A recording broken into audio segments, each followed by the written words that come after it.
We'd like to welcome everyone to the FP Network, where we are loving God, loving people, and treasuring Jesus together.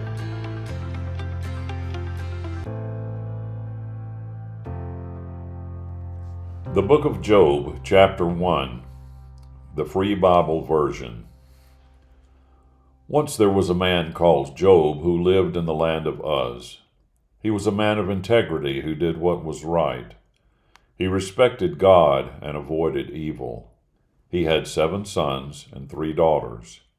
He owned 7,000 sheep, 3,000 camels, 500 teams of oxen, and 500 female donkeys, as well as many servants. He was more wealthy than anyone else in the East. Job's sons used to take turns holding feasts in their homes on their specific day, also inviting their sisters to come and eat and drink with them. When the days of feasting were over, Job would send for them and purify them by getting up early in the morning to offer a burnt offering for each of them. He was concerned, thinking to himself, "Maybe my children have sinned in some way and have unintentionally offended God." This is what Job always did. One day the angels came to present themselves to the Lord, and Satan came with them. The Lord asked Satan, "What have you been doing?" "Traveling around on earth, going here and there," Satan replied. "Have you paid attention to Job, my servant?" asked the Lord. "There is no one like him on earth, a man of integrity who does what is right, who respects God and avoids evil." "Is it for nothing that Job respects God?" Satan answered. "You've placed a protective fence around him and his family, in fact, around everything he has. You have blessed everything he does. His flocks and herds have increased so much they fill the whole land. But if you reach out and take everything he has, he will definitely curse you to your face." The Lord told Satan, "Very well, you have the power to do whatever you want to everything he has, but don't hurt him physically." Then Satan left the Lord's presence. The day came when, while Job's sons and daughters were eating and drinking wine in their eldest brother's house, a messenger came to Job and told him, "As the oxen were plowing and female donkeys were grazing nearby, the Sabaeans attacked and took them, killing the herdsmen. Only I escaped to bring you this news." While he was still speaking, another messenger arrived and said, "The fire of God fell from heaven and set the sheep and shepherds on fire and burned them up. Only I escaped to bring you this news." While he was still speaking, another messenger arrived and said, "3 armed companies of Chaldeans attacked the camels and took them, killing the herdsmen. Only I escaped to bring you this news." While he was still speaking, another messenger arrived and said, "Your sons and daughters were eating and drinking wine in the house of their eldest brother, when all of a sudden a tremendous wind came in from the desert. It hit the house on all 4 sides so that it collapsed on them, and they died. Only I escaped to bring you this news." Then Job stood up and tore his robe, then cut off his hair and fell to the ground in worship. "I was naked when I came out of my mother's womb, and I shall be naked when I leave," he said. "The Lord gave, and the Lord has taken away. May the Lord's name be honored." In all of this, Job did not sin nor blame God.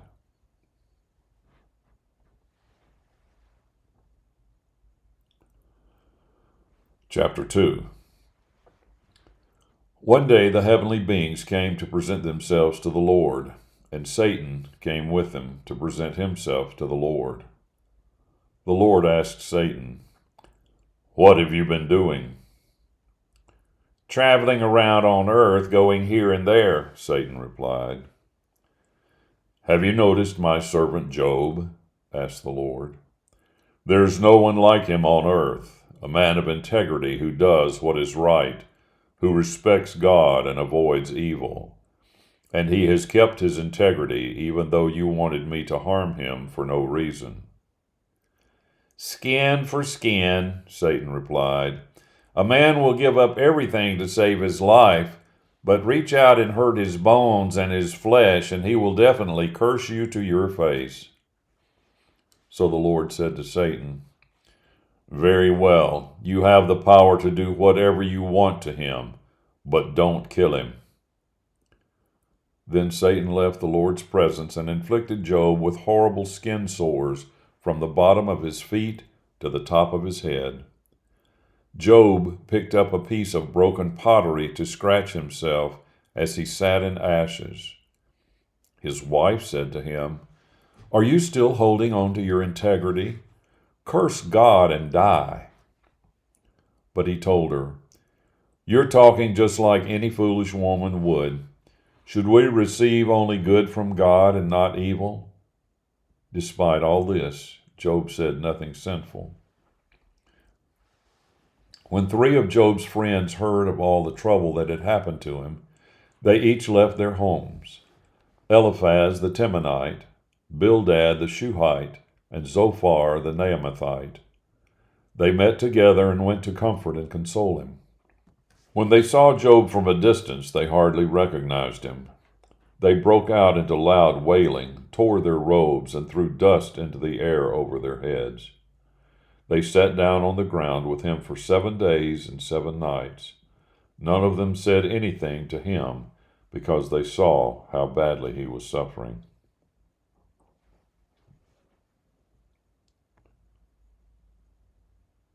Chapter 3. After this, Job began speaking, cursing the day of his birth. He said, "Wipe out the day I was born and the night when it was announced that a boy had been conceived. Turn that day to darkness. God above should not remember it. Don't let light shine on it. Take it back, darkness and death's shadow. A black cloud should overshadow it. It should be as terrifying as the darkness of an eclipse during the day. Blot out that night as if it never existed. Don't count it on the calendar. Don't let it have a day in any month. Let that night be childless, with no sounds of happiness heard. Those who place curses on certain days should curse it. Those who have the power to raise Leviathan. Its early morning stars should stay dark. Looking for light may none come. May it not see the glimmer of dawn, for it did not shut my mother's womb to prevent me from seeing trouble. Why wasn't I stillborn? Why didn't I die at birth? Why was there a lap for me to lie on, or breast for me to suck? For now I would be lying down in peace. I would be sleeping and at rest, along with the kings of this world and their officials, whose palace now lie in ruins, or with noblemen who collected gold and filled their houses with silver. Why wasn't I a miscarriage, buried in secret, a baby who never saw the light? There in the grave the wicked give no more trouble, and those whose strength is gone have their rest. Their prisoners take it easy. They don't hear the commands of their oppressors. Both small and great are there, and slaves are freed from their masters. Why does God give life to those who are suffering, living bitterly miserable lives, those who are waiting for death that does not come, and who are looking for death more desperately than hunting for treasure? They're so incredibly happy when they reach the grave. Why is light given to someone who doesn't know where they're going, someone God has fenced in? My groans are the bread I eat. My raging tears are the water I drink. For all that I feared has happened to me. Everything that I dreaded has come upon me. I have no peace, no quiet, no rest. All that comes is rage.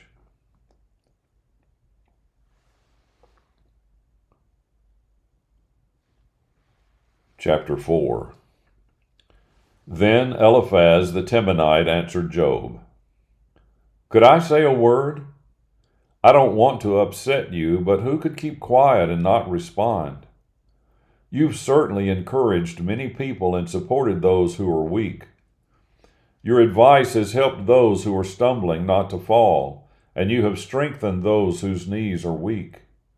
But now you're the one suffering and you're upset.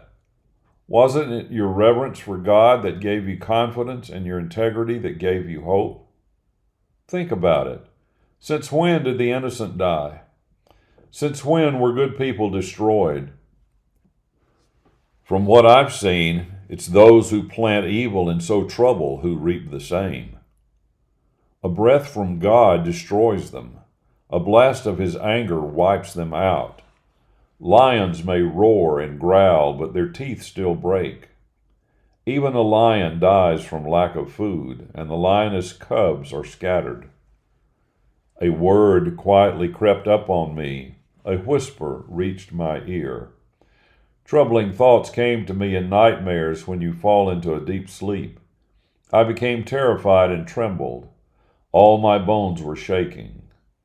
Then a breath brushed my face and gave me goose pimples. Something stopped, but I couldn't see its face. My eyes could only make out a shape. It was totally quiet. And then I heard a voice. Can anyone be right before God? Can anyone be pure before their Maker? If he doesn't even trust his servants, and he says his angels make mistakes, how much more does this apply to those who live in these houses made of clay, whose foundations are based on dust, who fall apart like clothing to a moth? Alive in the morning, they are dead by evening. They die unnoticed. They are like tent ropes that are pulled up, and they collapse in death. They die without wisdom.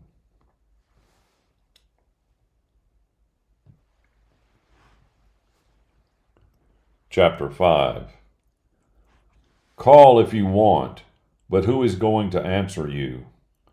Which angel are you going to turn to? Surely anger slays the fool, and jealousy kills the simple. I have seen a fool growing strong, but I immediately cursed his house. His sons are never safe. They are crushed in court with no one to defend them. The hungry eat everything he has harvested, taking even that protected by a thorn hedge, while others look to steal his wealth. For evil doesn't come from the dust, neither does trouble grow from the earth. But human beings are born for trouble just as certainly as sparks from a fire fly upwards. If it were me, I would go to God and put my case before him. He is the one who does amazing, incredible things, miracles that can't be counted. He gives rain to the earth and sends water to the fields. He exalts the humble and rescues those who mourn. He frustrates the plans of the cunning so that they are unsuccessful. He traps the wise in their own clever thinking, and the schemes of twisted people are cut short. In the daytime, they're in the dark, and they stumble around at noon like it's night. But God is the one who saves from their cutting remarks, and the poor from the actions of the powerful. As a result, those who are helpless have hope, and the wicked have to shut their mouths. See how happy is the person God corrects? So don't despise the Almighty's discipline. For he causes pain, but he provides relief. He wounds, but his hands heal. He will save you from many disasters. A multitude of evils will not affect you. In times of famine, he will rescue you from death. And in times of war, he will save you from the power of the sword. You will be protected from sharp-tongued slander, and when violence comes, you will not be afraid. You will laugh at violence and famine. You won't be afraid of wild animals, for you will be at peace with the stones of the field, and the wild animals will be at peace with you. You will be certain that your home is safe, for you will go to where you live and find nothing missing. You will also be sure that you will have many children. Your descendants will be like the grass of the earth. You will live to a ripe old age like a sheaf of grain when it is harvested. Look, we've examined it and it's true. Listen to what I'm saying and apply it to yourself.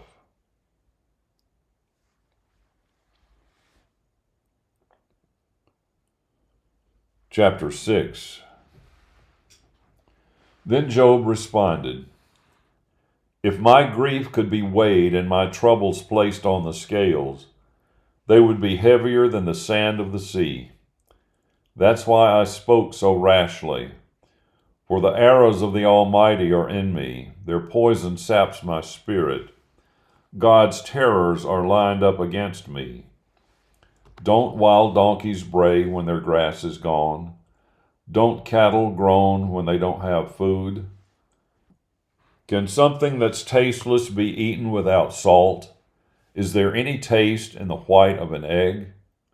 I just can't touch any food. Even the thought makes me feel sick. Oh, if only I could have what I really want, that God would give me what I most desire, that God would be willing to crush me to death, that He would just let me die. But it still comforts me to know, making me happy through the never-ending pain, that I have never rejected the words of God. Why should I go on waiting when I don't have the strength? Why should I keep going when I don't know what is going to happen to me? Am I as strong as rock? Am I made out of bronze? How can I help myself now that any chance of success is ripped away from me? Anyone who isn't kind to a friend has given up respecting the Almighty. My brothers have acted as deceptively as a desert stream, rushing waters in the desert that vanish. The stream floods when it is full of dark ice and melting snow, but in the heat it dries up and disappears, vanishing from where it once was. Camel caravans turn aside to look for water, but don't find any and they die. Caravans from Tema looked. Travelers from Sheba were confident, but their hopes were dashed. They came and found nothing. Now you are no help. Just like that, you see my trouble and you're afraid. Have I asked you for anything? Have I told you to bribe anyone for me from your wealth? Have I asked you to rescue me from an enemy? Have I told you to save me from my oppressors? Explain this to me and I'll be quiet. Show me where I'm wrong. Honest words are painful, but what do your arguments prove? Are you going to argue over what I said, when the words of someone in despair should be left to blow away in the wind? You would play dice to win an orphan. You would bargain away your friend.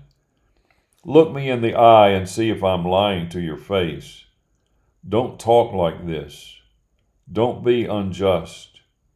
What I'm saying is right. I'm not telling lies. Don't you think I wouldn't know if I was wrong?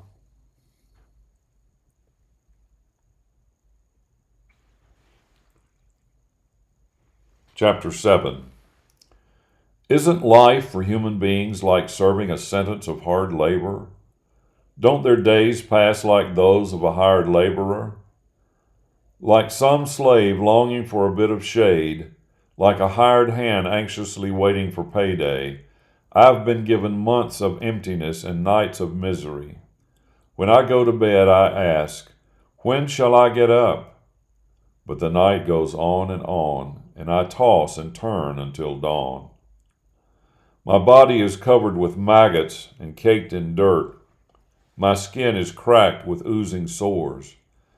My days pass quicker than a weaver's shuttle, and they come to an end without hope. Remember that my life is just a breath. I will not see happiness again. Those watching me won't see me anymore. Your eyes will be looking for me, but I will be gone.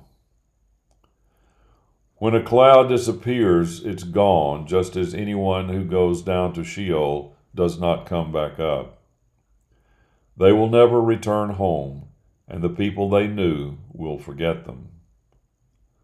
So no, I won't hold my tongue. I will speak in the agony of my spirit. I will complain in the bitterness of my soul.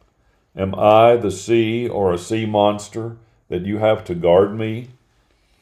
If I tell myself, I'll feel better if I lie down on my bed, or it will help me to lie down on my couch, then you scare me so much with dreams and terrify me with visions that I would rather be strangled. I would rather die than become just a bag of bones. I hate my life. I know I won't live long. Leave me alone because my life is just a breath. Why are human beings so important to you? Why are you so concerned about them that you inspect them every morning and test them every moment? Won't you ever stop staring at me? Won't you ever leave me alone long enough to catch my breath? What have I done wrong? What have I done to you, watcher of humanity? Why have you made me your target so that I'm a burden even to myself? If so, why don't you pardon my sins and take away my guilt? Right now I'm going to lie down in the dust, and though you will look for me, I will be gone.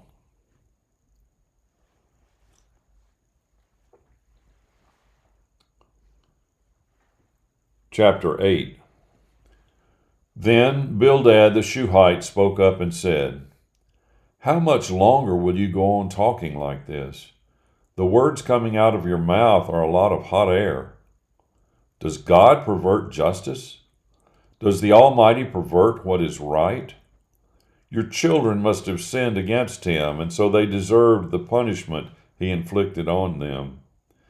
But if you pray to God and ask for his help, if you live a clean life and do what is right, then he would act to make things right for you in your home. Though you began with next to nothing, you will end up with much. Why don't you ask what previous generations discovered? Examine what our ancestors found out. We were born yesterday and don't know anything. Our days on earth fade as quickly as a passing shadow. Won't they teach you and explain what they know? Can papyrus grow where there is no marsh? Can reeds grow without water? Even without being cut, while they are still flowering, they wither faster than grass. This is what happens to everyone who forgets God. The hopes of those who live without God come to nothing. Their confidence is like holding on to a flimsy spider's web. They look to their home to provide security, but it provides no support. They try to hang on to it, but it doesn't last. Those who live without God are like a luxuriant plant growing in the sun, spreading its shoots all over the garden. It twists its roots down through the stones and holds on to rock. But when it's cut down, the place where it was disowns it, saying, "I never even saw you." Its life is over and others spring up from the earth to take its place. Look, God doesn't reject someone who is innocent, and he doesn't support those who are guilty. He can make you laugh with happiness again and shout for joy. Those who hate you will be put to shame, and the place where the wicked live will be destroyed.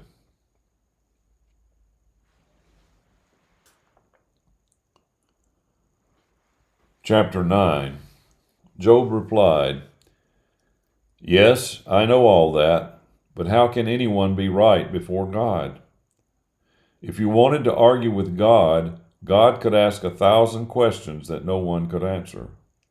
God is so wise and so powerful that no one could challenge him and win. God moves the mountains suddenly.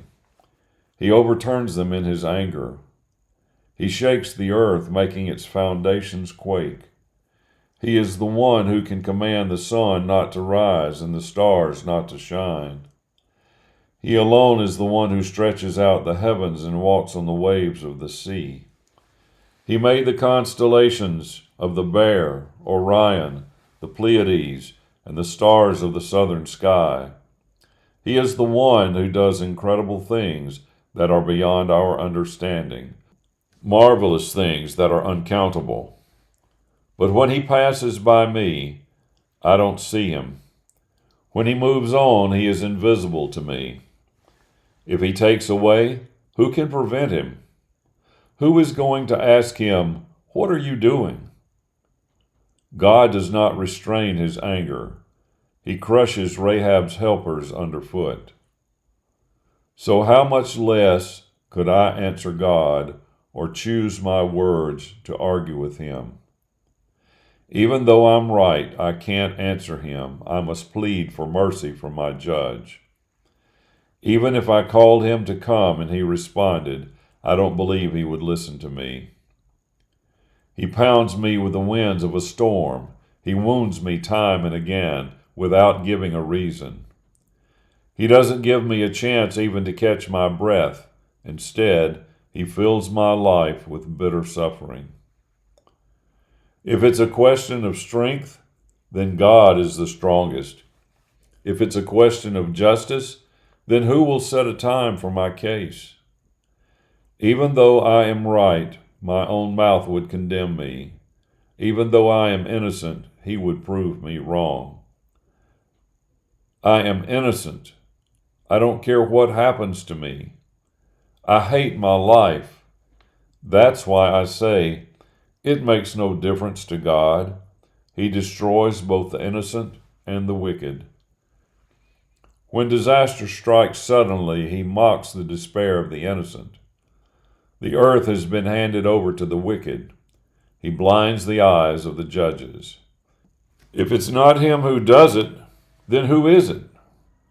The days of my life race by like a runner rushing past without me seeing any happiness. They pass by like fast-sailing ships, like an eagle swooping down on its prey.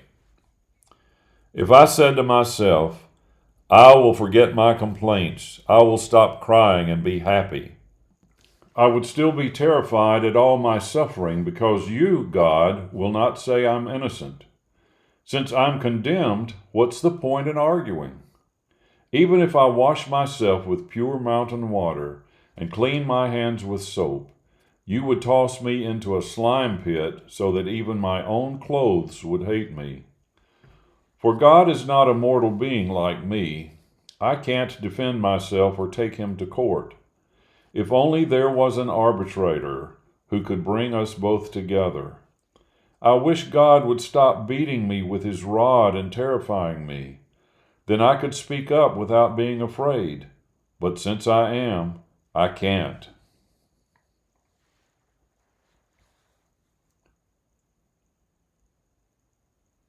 Chapter 10. I hate my life. Let me speak freely about my complaints. I can't keep my bitterness to myself. I will tell God, don't just condemn me, tell me what you have against me. Do you enjoy accusing me? Why do you reject me, someone you made with your own hands, and yet smile on the scheming of the wicked? Do you have human eyes? Do you see like human beings do? Is your life as short as mortal beings? Are your tears as brief as those of humanity that you have to examine my wrongs and investigate my sins? Even though you know I'm not guilty, no one can save me from you. You made me and shaped me with your own hands, and yet you destroy me. Remember that you shaped me like a piece of clay. Are you now going to turn me back into dust? You poured me out like milk, You curdled me like cheese. You clothed me with skin and flesh. You wove my body together with bones and muscles. You granted me life and showed me your kindness. You have taken great care of me. But you kept these things hidden in your heart. I know your purpose was to watch me, and if I sinned, then you would not forgive my wrongs. If I'm guilty, I'm in trouble. If I'm innocent, I can't hold my head high because I'm totally disgraced as I look at my sufferings. If I do hold my head high, you hunt me down like a lion, showing how powerful you are in hurting me. You repeat your arguments against me. You pour out more and more of your anger against me. You send fresh armies against me. So why did you allow me to be born?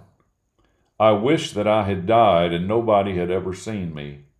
It would have been better if I had never existed, taken straight from the womb to the grave. I only have a few days left, so why don't you leave me alone so I can have a little peace before I go to where I shall never return from, the land of darkness and the shadow of death? The land of total darkness where death's shadow lies, a place of chaos where light itself is darkness.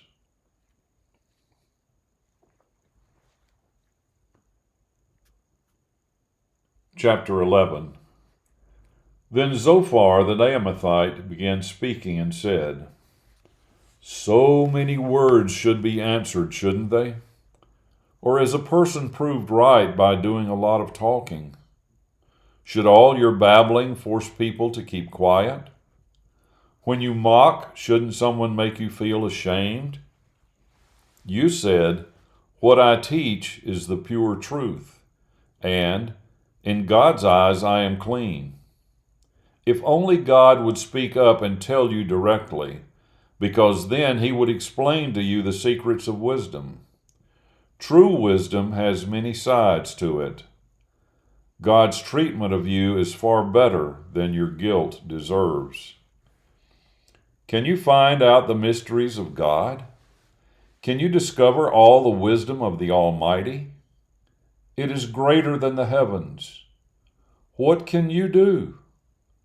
It is deeper than Sheol. What can you know? It extends farther than the earth and wider than the sea. If God comes and imprisons someone, or assembles the court for judgment, who can stop him? For God knows who are deceivers. When he sees someone sin, he pays attention to it. Stupid people will become wise when wild donkeys are born tame. But if you repent and spread out your hands to pray to him, if you get rid of your sins and don't let wickedness continue in your life, then you would be able to hold your head high in innocence. You will be firm and unafraid. You will forget your misery, remembering it only as water under the bridge. Your life will shine brighter than the noonday sun. Even darkness will be like the morning. You will have confidence because there is hope. You will be protected and rest in safety. You will lie down to sleep with no one to frighten you, and many will come asking for your favor. But the eyes of the wicked will fail. They will not be able to escape, and their only hope is in death.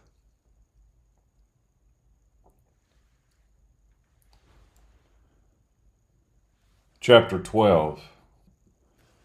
Job replied, You really think you're special people, don't you? Obviously, when you die, wisdom will die with you. But I too have insights, and you are no better than me.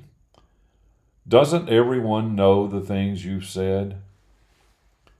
But my friends laugh at me because I called on God and he answered me. The innocent man who does right has become an object of derision.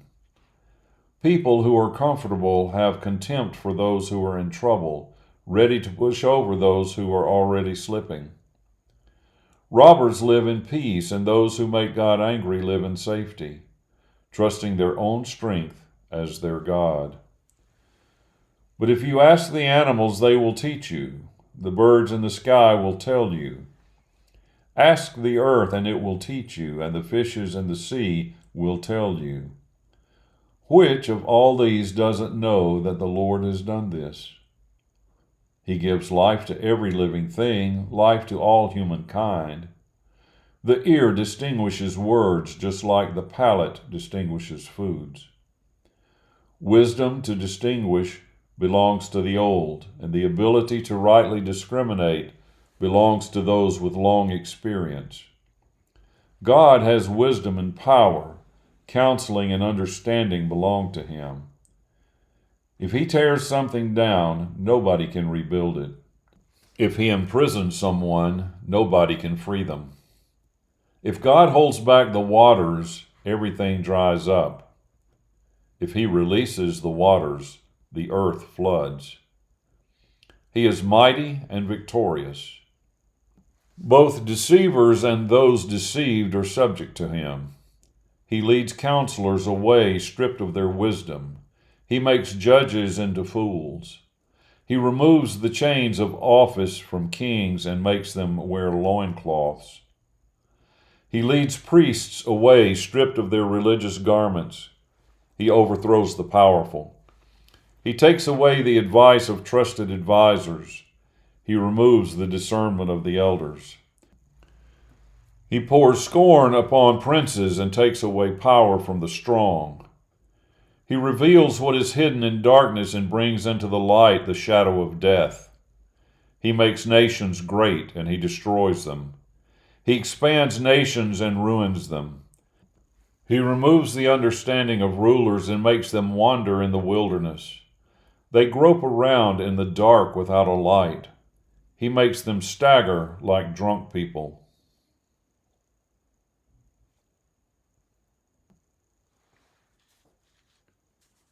Chapter 13. Look, I've seen all this with my own eyes and heard it with my own ears, and I understand it. I know what you know. You're no better than me. But I would still like to speak to the Almighty. I want to prove myself to God. As for you, you cover things up by telling lies. You are all like doctors who can't heal anyone. I wish you would all be quiet. That would be the wisest thing for you to do. Listen to my argument and pay attention to what I have to say. Do you think you can tell lies to defend God? Are you talking deceitfully on His behalf? Or are you wanting to show God favoritism? Are you going to argue God's case for Him? Will you be found to be doing good when God examines you? Can you fool Him as if He's a human being? No, He will definitely rebuke you if you secretly show Him favoritism. Isn't His majesty terrifying to you? Aren't you so afraid of Him you're paralyzed? Your sayings are as helpful as ashes, your arguments as weak as clay. Be quiet. Don't talk to me. Let me speak, come what may. I take responsibility for myself. I am ready to risk my life. Even though He kills me, I will hope in Him. I am still going to defend my ways before Him. By doing this, I will be saved, since no godless person could come before Him. Listen carefully to what I say. Pay attention to my explanation. Look, I've prepared my case. I know I will be proved right. Who wants to argue with me? If I'm proved wrong, I'm prepared to be quiet and die. God, I have 2 requests, then I can face you. Stop beating me and stop terrifying me. Then call and I will answer. Or let me speak and then answer me. What are my sins and iniquities? Show me, what have I done wrong? How have I rebelled against you? Why are you unfriendly towards me? Why do you treat me as your enemy? Would you frighten a leaf blown by the wind or hunt down a piece of straw? For you write down bitter things against me and pay me back for the sins of my youth. You put my feet in the stocks. You keep an eye on every step I take. You even inspect my footprints. I'm falling apart like something rotten, like moth-eaten clothes.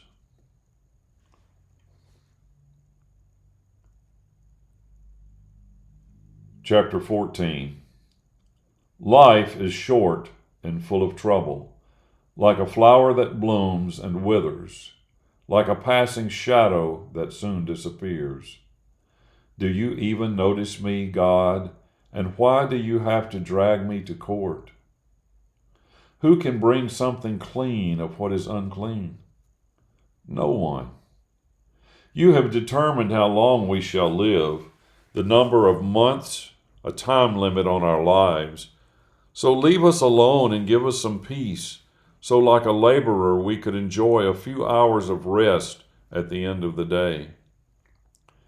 Even a tree that's cut down has the hope of sprouting again, of sending up shoots and continuing to live. Even though its roots grow old in the earth and its stump dies in the ground, just a trickle of water will make it bud and grow branches like a young plant. But human beings die, their strength dwindles away.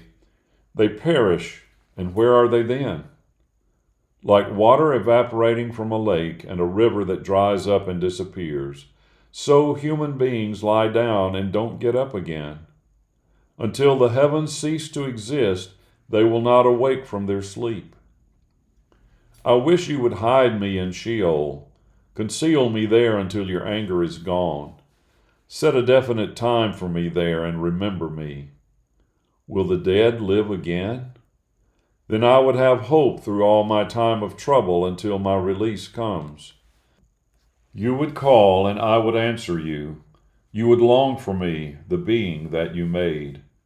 Then you would look after me and wouldn't be watching me to see if I sinned. My sins would be sealed up in a bag and you would cover my guilt. But just as the mountains crumble and fall and the rocks tumble down, as water wears away the stones, as floods wash away the soil, so you destroy the hope people have. You continually overpower them and they pass away. You distort their faces in death and send them away. Their children may become important or fall from their positions, but they don't know or see any of this. As people die, they only know their own pain and are sad for themselves.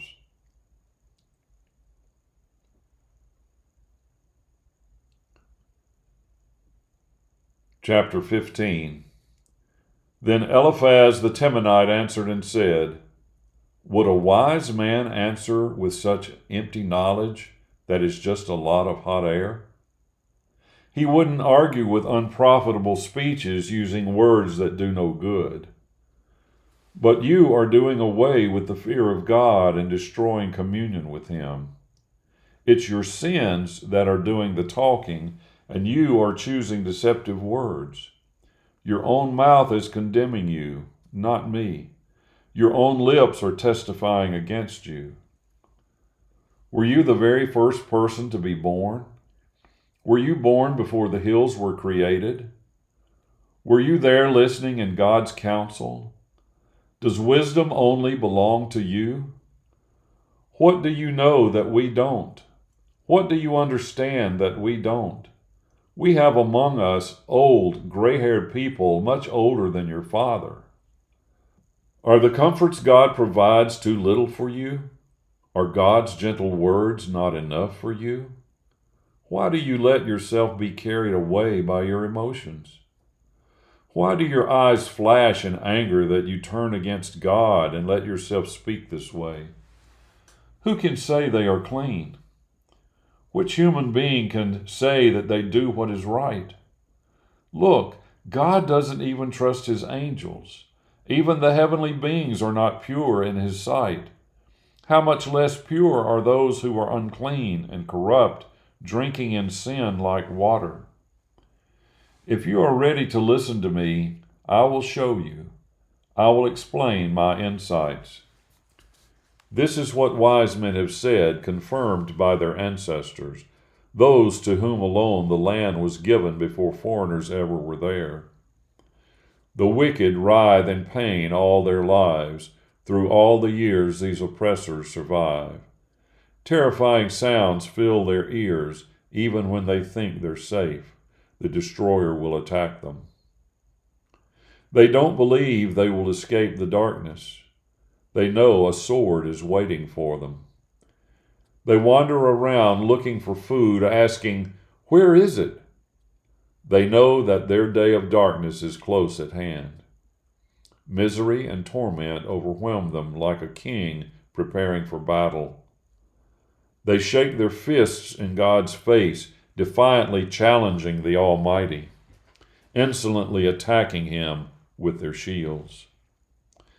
They have become fat in their rebellion, their bellies bloated with fat, but their cities will become desolate. They will live in abandoned houses that are crumbling into ruins. They will lose their riches, their wealth will not endure, their possessions will not spread over the earth. They will not escape from the darkness. Like a tree whose shoots are burned up in a forest fire, the breath of God will blow them away. They should not trust in things that are worthless, for their reward will be worthless. This will be paid in full before their time has come. They are like tree branches that wither, like vines that lose their unripe grapes, or olive trees that lose their flowers. For those who reject God are barren, and fire will burn up the homes of those who love bribes. They plan trouble and produce evil, giving birth to deception.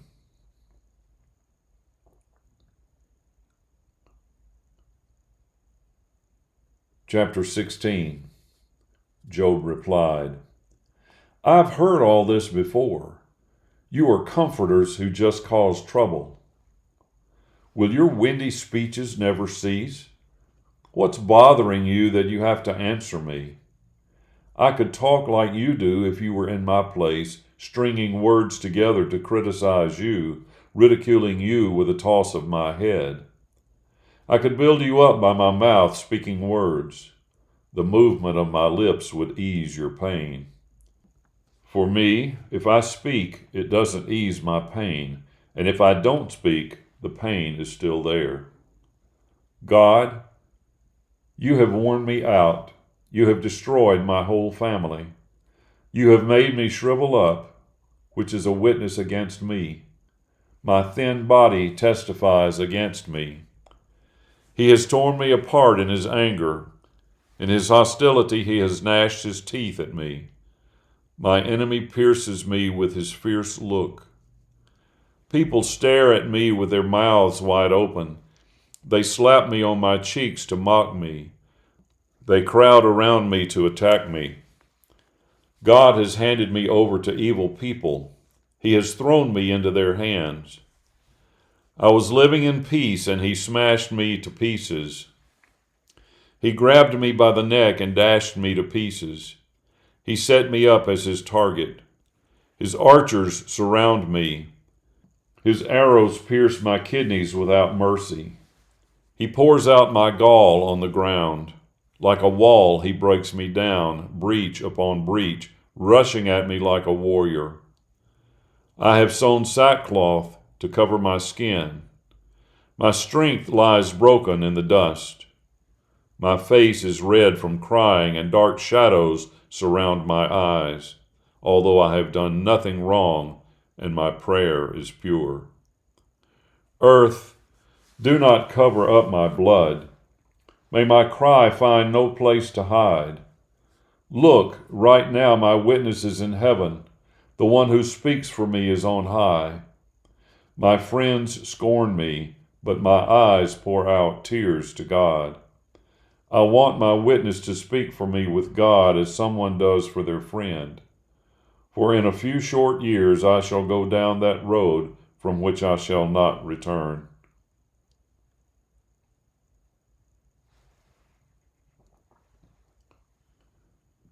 Chapter 17. My spirit is crushed. My life is extinguished. The grave is ready for me. Mockers surround me. I see how bitterly they ridicule me. God, you need to put down a pledge for me with yourself, for who else will be my guarantor? You have closed their minds to understanding, so do not let them win. They betray friends to gain benefit for themselves, and their children suffer for it. He has made me a proverb of ridicule among the people. They spit in my face. My eyes are worn out from crying, and my body is a shadow of its former self. People who think they are good are shocked to see me. Those who are innocent are troubled by the godless. Those who are right keep going, and those whose hands are clean grow stronger and stronger. Why don't you come back and repeat again what you've been saying? Yet I still won't find a wise man among you. My life is over. My plans are gone. My heart is broken. They turn night into day and say that daylight is close to darkness. What am I looking for? To make my home in Sheol? To make my bed in darkness? Should I call the grave my father and the maggot my mother or my sister? So then, where is my hope? Can anyone see any hope for me? Will hope go down with me to the gates of Sheol? Will we go down together into the dust?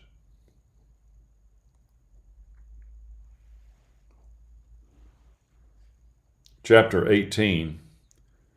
Then Bildad the Shuhite spoke up and said, How long will you go on talking, hunting for the right words to say? Talk sense if you want us to reply. Do you think we're dumb animals? Do we look stupid to you? You tear yourself apart with your anger. Do you think the earth has to be abandoned or the mountains moved just because of you? It's certain that the life of the wicked will end like a lamp that is snuffed out. Their flame will shine no more. The light in their home goes out. The lamp hanging above is extinguished. Instead of taking strong strides, they stumble, and their own plans cause them to fall. Their own feet trip them up, and they are caught in a net. As they walk along, they fall into a pit. A trap grabs them by the heel, a snare tightens around them. A noose is hidden on the ground for them. A rope is stretched across the path to trip them. Terrors scare the wicked, coming at them from every side, chasing them, biting at their heels. Hunger robs them of strength. Disaster waits for them when they fall. Disease devours their skin. Deadly disease consumes their limbs. They are torn from the homes they trusted in and taken to the king of terrors. People they don't know will live in their homes. Sulfur will be scattered where they used to live. They wither away, roots below and branches above. The memory of them fades from the earth. Nobody remembers their names anymore. They are thrown out of light into darkness, driven from the world. They have no children or descendants among their people, and no survivors where they used to live. People of the West are appalled at what happens to them. People of the East are shocked. This is what happens to the homes of the wicked, to the places of those who reject God.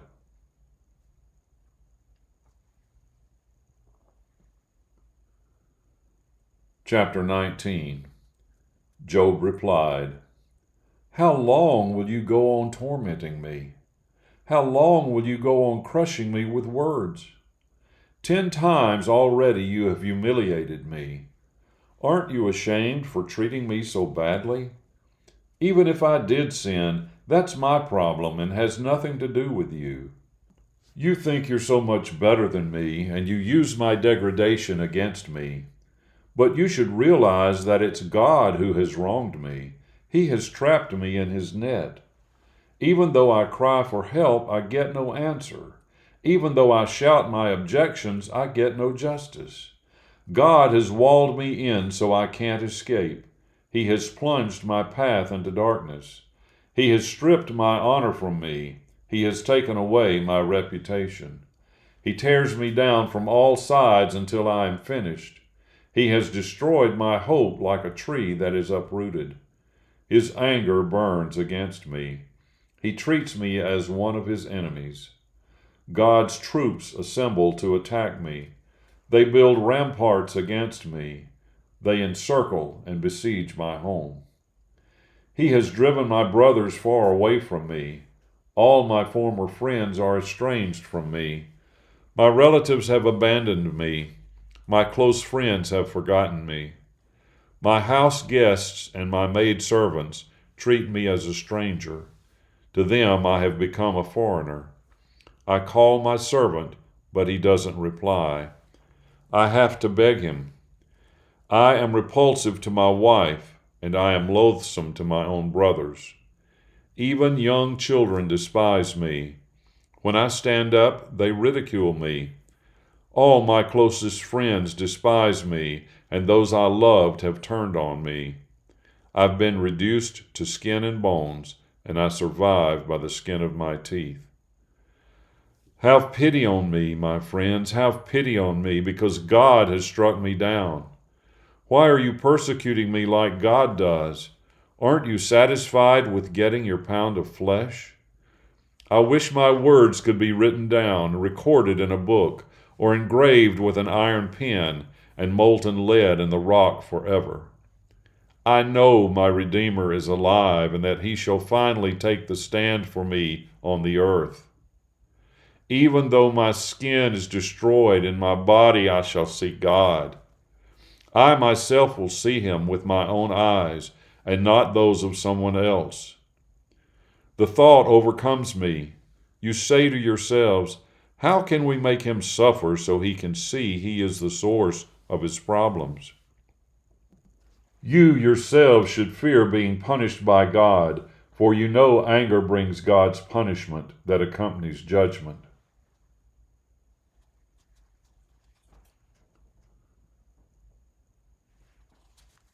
Chapter 20. Then Zophar the Naamathite answered and said, I am forced to reply because I'm really upset.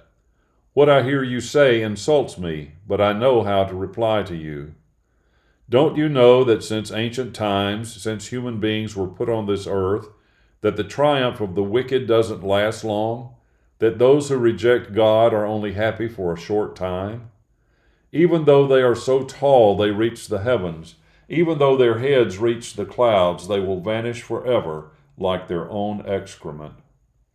People who knew them will ask, where have they gone? They will vanish like a dream, never to be found, fleeing like a vision of the night. Those who once saw them will not see them any more. Their families will never set eyes on them again. Their children will have to pay back the poor. They will have to return their wealth. Though the wicked have bodies that are young and strong, they will die and be buried. Though evil tastes sweet in their mouths and they hide it under their tongues, not letting it go but keeping it in their mouths, in their stomachs it turns bitter, becoming like snake venom inside them. They swallow wealth and vomit it up again. God forces it from their stomachs. They suck in snake venom. The bite of the viper will kill them. They will not live to enjoy the streams, the rivers of milk and honey. They will have to give back what they have gained and will not have any benefit. They will not enjoy any of their profits, for they have oppressed and abandoned the poor. They have seized houses they did not build. Because their greed was never satisfied, nothing they liked is left that they didn't consume. Nothing escapes their ravenous appetites, so their happiness doesn't last long. Even when the wicked have all that they want, they run into trouble. All kinds of misery will fall upon them. While they are busy filling their bellies, God's hostility will burn against them, raining down on them. As they flee to escape an iron weapon, a bronze arrow will strike them down. The arrow is pulled out of their gallbladder, glistening with blood. They are absolutely terrified. All they value will disappear into the darkness. Divine fire will destroy them. All they have left will go up in smoke. The heavens reveal what they have done wrong. The earth will rise up against them. All their possessions will be carried from their homes. They will be dragged off on the day of God's judgment. This is the share the wicked receive from God, the inheritance God says they should have.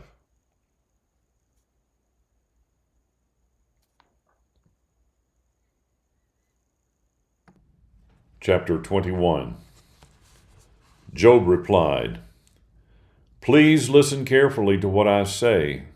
That would be one comfort you could give me. Bear with me. Let me speak. After I've spoken, you can resume mocking me. Am I complaining against people? Of course not. Why shouldn't I be impatient? Just take a look at me. Aren't you appalled?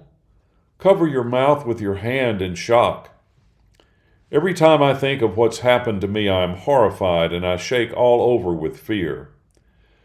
Why do the wicked continue to live, to grow old and increasingly powerful?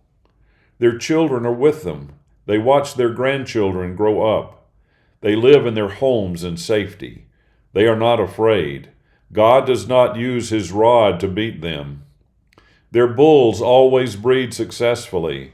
Their cows give birth to calves and do not miscarry. They send out their little ones like lambs to play. Their children dance around. They sing accompanied by the tambourine and lyre. They celebrate with the music of the flute. They live out their lives contentedly and go down to Sheol in peace. Yet they tell God, 'Get lost. We don't want anything to do with you.' Who does the Almighty think he is for us to serve him as slaves? What benefit is there for us if we pray to him? Such people believe they make their own fortune, but I don't accept their way of thinking. How often is the lamp of the wicked snuffed out? How often does disaster come upon them? How often does God punish the wicked in his anger? Are they blown along like straw in the wind? Does a tornado come in and carry them away? Some say God saves up people's punishment for their children. But I say God should punish those people themselves so that they can learn from it. Let them see their destruction themselves and drink deeply from God's anger, for they don't care what happens to their families once they're dead. Can anyone teach God anything he doesn't already know, since he is the one who judges even heavenly beings? One person dies in good health, totally comfortable and secure. Their body is fat from eating well, their bones still strong. Another dies after a miserable life without ever experiencing happiness. Yet they are both buried in the same dust. They are treated alike in death, eaten by maggots. Look, I know what you're thinking and your schemes to do me wrong. You may ask me, where is the home of the great man? Where is the place where the wicked live? Haven't you asked people who travel? Don't you pay attention to what they tell you? Wicked people are spared in times of disaster. They are rescued from the day of judgment. Who confronts them with their actions? Who pays them back for what they have done? When they eventually die and are carried to the graveyard, their tomb is guarded. The earth of the grave softly covers them. Everyone attends their funeral service. A huge procession of people comes to pay their last respects. Why do you try to comfort me with worthless nonsense? Your answers are just a pack of lies.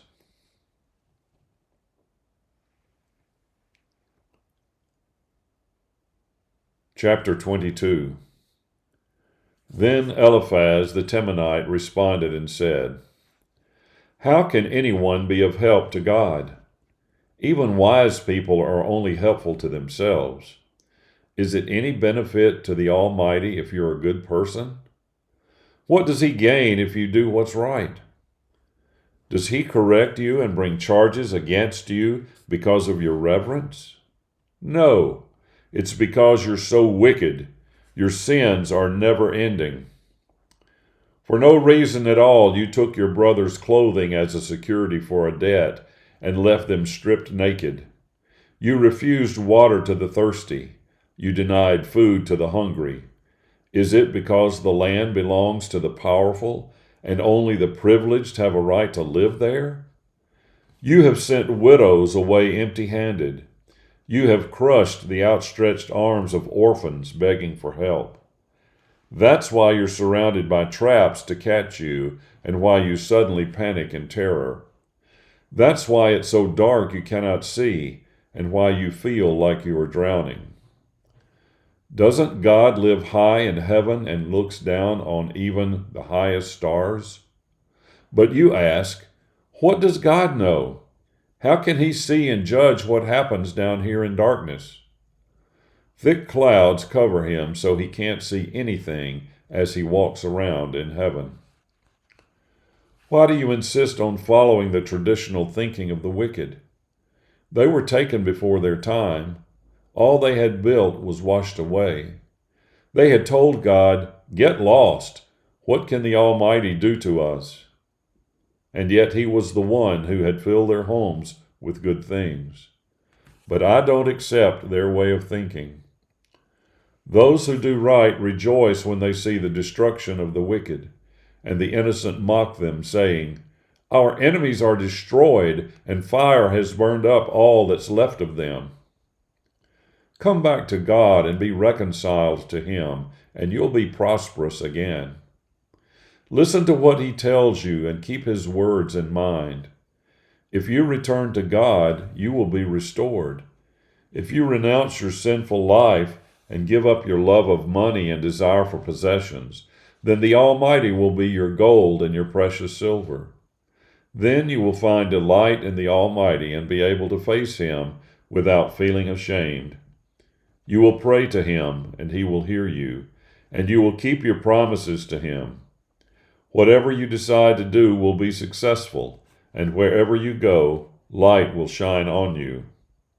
When others are humbled and you say, "Please help them," God will save them.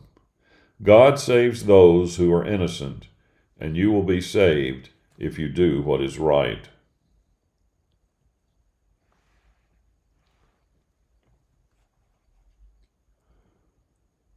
Chapter 23. Job replied, "Just the same, my complaints today remain bitter. In spite of my groaning, he is still punishing me. If only I knew where I could find him so I could go to where he sits in judgment. There I would lay out my case before him and present all my arguments in full. I would discover how he would answer me and learn what he has to say to me. Would he fight against me using his mighty power? No, he would pay attention to what I have to say. There a good person could reason with him, and I would be acquitted forever by my judge. If I go to the east, he's not there. If I go to the west, I don't find him. If he's working in the north, I don't perceive him. If he's moving south, I don't see him. Yet he always knows where I'm going. When he has proved me, I will come out shining like gold. I have kept in step with him. I have followed his way without turning aside. I have not neglected his commands, for I value what he has told me to do more than the food I eat every day. But God is unchangeable. Who can turn him from his purposes? He does whatever he wants to do. So he will finish whatever he has planned for me, and he has many plans for me. That's why I'm terrified at meeting him. When I think of him, I tremble with fear. God has made me faint-hearted. The Almighty has scared me to death. Yet I'm still here despite the dark, even though I can't see through the utter darkness.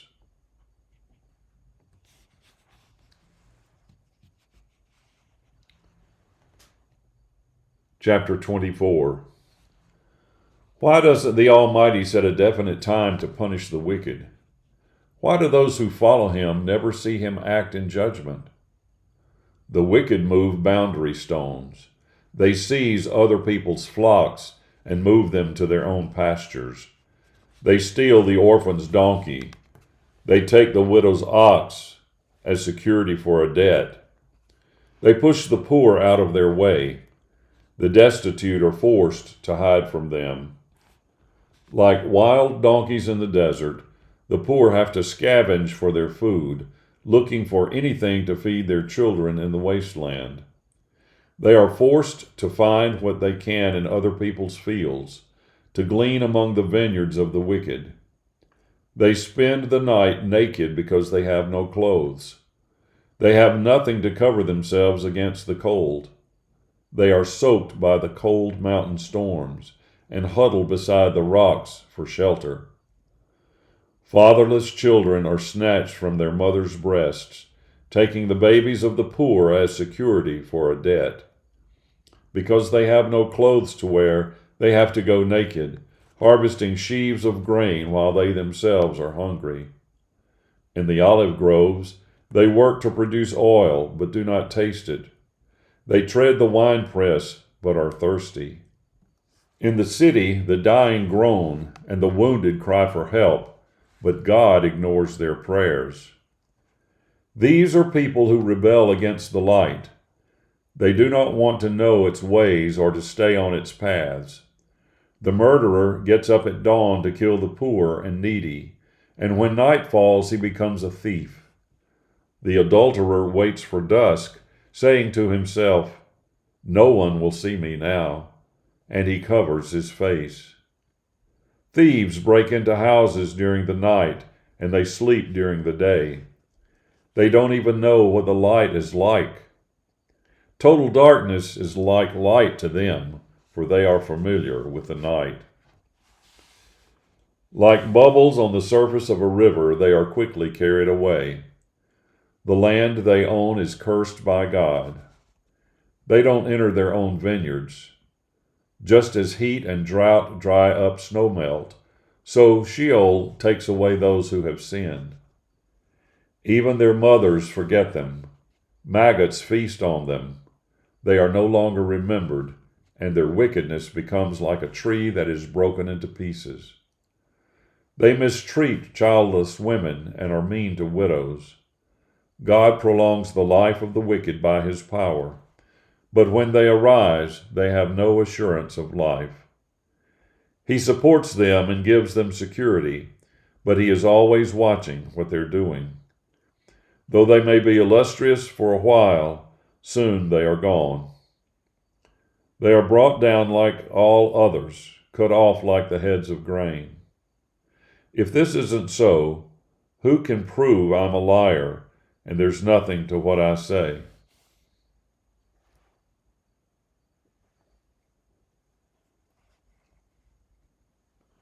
Chapter 25.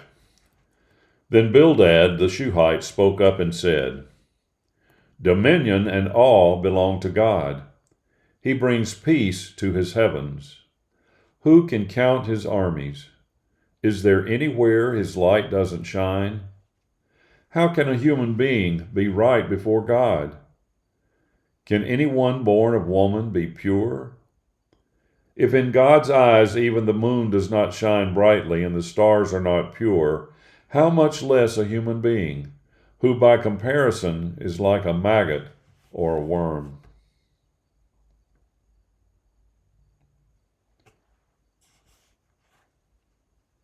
Chapter 26.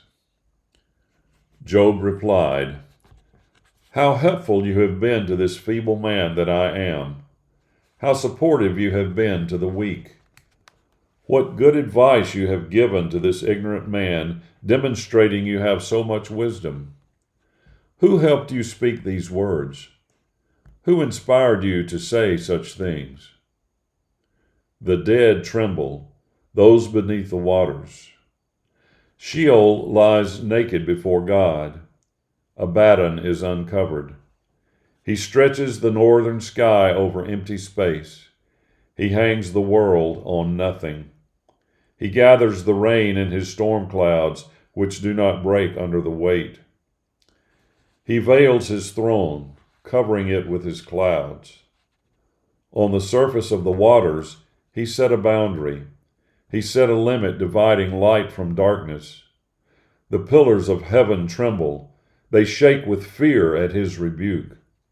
He calmed the sea with his power because he knew what to do. He crushed Rahab. The breath of his voice made the heavens beautiful. With his hand he pierced the gliding serpent. This is just a little of all he does. What we hear of him is hardly a whisper. So who can understand his thunderous power?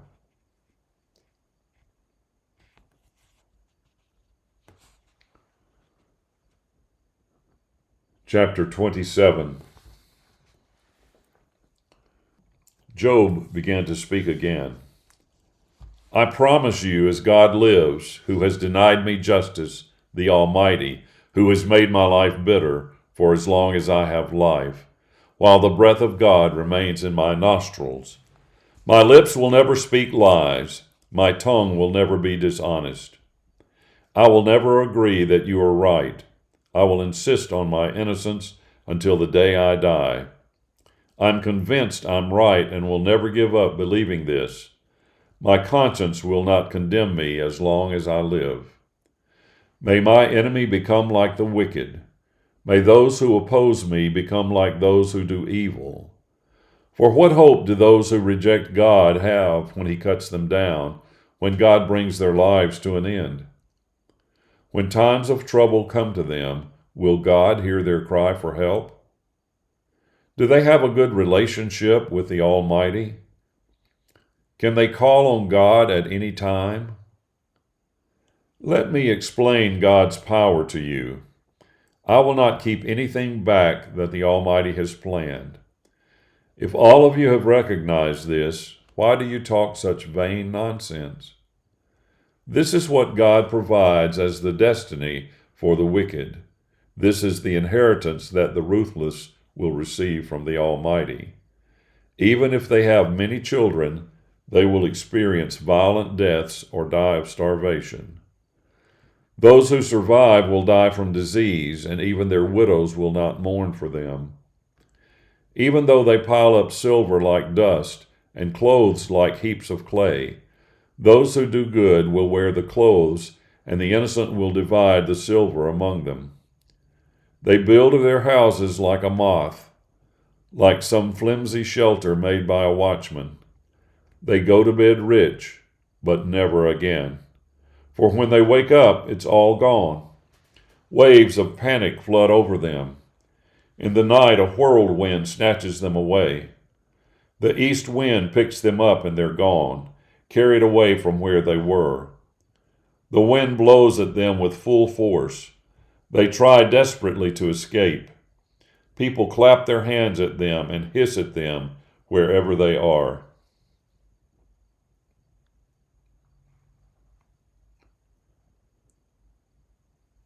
Chapter 28. There are silver mines and places where gold is refined. Iron is extracted from the earth, and copper is smelted from its ore. Miners take lamps into the darkness underground and search for ore as far as they can go in the shadows and the gloom. They dig a mine shaft far from where people live or anyone ever goes. They swing from ropes that hang in the pits. Bread comes from the earth, but underneath it looks as if it has been turned upside down by fire. Here the rocks contain lapis lazuli, and the dust contains gold. No birds of prey can see these paths, no falcon's eye can perceive. No wild beasts have passed that way. The lion has not walked there. Miners attack the hard rock. They overturn the roots of mountains. They tunnel through the rock, looking carefully for every precious stone. They dam the sources of the rivers and bring to light what is hidden. But where can wisdom be found? Where is the place to gain understanding? Human beings do not know the way to wisdom. It is not found among the living. The deep waters say, "It's not here." And the sea says, "It's not here either." It cannot be bought with gold, nor can it be purchased with silver. Its value cannot be measured, even with the gold of Ophir. It is more precious than onyx or lapis lazuli. Gold or fine glass cannot compare with wisdom. It cannot be exchanged for gold jewelry. Coral and crystal are not worth mentioning. The price of wisdom is far above rubies. Topaz from Ethiopia can't compare with it. It cannot be bought with the purest gold. So where does wisdom come from? Where is the place to gain understanding? Wisdom is hidden from the sight of all living things. Even the birds of the air cannot see it. Abaddon and Death say, "We've only heard a rumor of it." Only God understands the path to wisdom. He knows where it is found. For he looks to the very end of the earth. He sees everything under heaven. He decided how strong the wind should blow and regulated the waters. He set a limit for the rain and made a path for the lightning. Then he considered wisdom. He examined it, gave it his approval, and declared it good.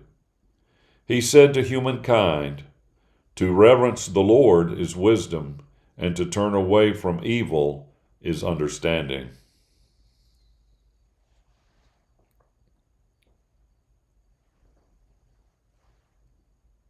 Chapter 29. Job went on speaking. "I wish I was back in the old days when God looked after me. His light shone above me and lit my way through the darkness. When I was young and strong, God was my friend and spoke to me in my home. The Almighty was still with me, and I was surrounded with my children. My herds produced much milk, and oil flowed freely from my olive presses. I went out to the city gate and took my seat in the public square. The young men saw me and moved out of the way. The elders would stand up for me. The leaders remained silent and covered their mouths with their hands. The voices of the officials were hushed. They held their tongues in my presence. Everyone who listened to me praised me. Whoever saw me commended me, because I gave to the poor who called out to me, and the orphans who had no one to help them. Those who were about to die blessed me. I made the widow sing for joy. Being true and acting right were what I wore for clothing. I was like eyes for the blind and feet for the lame. I was like a father to the poor, and I defended the rights of strangers. I broke the jaw of the wicked and made them drop their prey from their teeth. I thought I would die at home after many years. Like a tree, my roots spread out to the water. The dew rests on my branches overnight. Fresh honors were always being given to me. My strength was renewed like an unfailing bow. People listened carefully to what I had to say. They kept quiet as they listened to my advice. Once I had spoken, they had nothing else to say.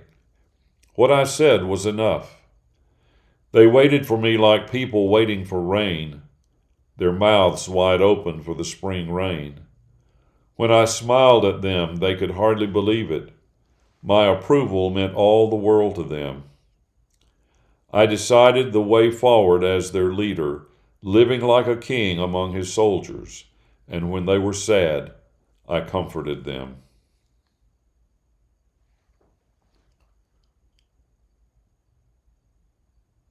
Chapter 30. But now people much younger than me laugh at me, people whose fathers I would not put to work with my sheepdogs. They are too weak to be any use to me. They're all worn out. Thin through hunger and want, they try to eat the dry ground in the dark, desolate wilderness. There they pick desert herbs and the leaves of bushes and eat the roots of broom trees. They were driven out of the community. People shouted after them as if they were thieves. They have to live in dangerous ravines, in caves, and among the rocks. They shout out like animals among the bushes. They huddle together in the weeds for shelter. They are foolish, nameless people that have been driven from the land. Yet now they mock me in their songs. I have become a joke to them. They despise and shun me. They don't hesitate to spit in my face. God has made my bowstring loose and humbled me. The rabble rise up against me. They send me running. Like a city under siege, they devise ways to destroy me. They cut off my way of escape. They bring about my downfall and do this without anyone's help. They come in through a wide breach. They rush in as the wall comes tumbling down. Terrors overcome me. My honor is blown away by the wind. My salvation vanishes like a cloud. And now my life is ebbing away. Every day despair grips me. At night my bones are in agony. The pain gnaws at me and never stops. God grabs me roughly by my clothes. He pulls me by the collar of my shirt. He has thrown me in the mud. He has humbled me like dust and ashes. God, I cry to you, but you don't answer. I stand before you, but you don't even notice me. You have turned cruel to me. You use your power to make me suffer. You pick me up and blow me along in the wind, tossing me about in the whirlwind. I know you're taking me to my death, to the place where all the living go. Who would want to kick a man when he is down, when they cry for help in their time of trouble? Didn't I weep for those having hard times? Didn't I grieve at what the poor suffered? But when I looked for good, only evil came, and when I waited for the light, all that came was darkness. Inside, I am in turmoil. It never stops. I face days of despair. I am so depressed, seeing the sun doesn't help. I stand up in the assembly and cry for help. I am a brother to the jackals, a companion to owls. My skin turns black on me, and my bones burn within me. My lyre only plays sad songs, and my pipe is the voice of those who weep.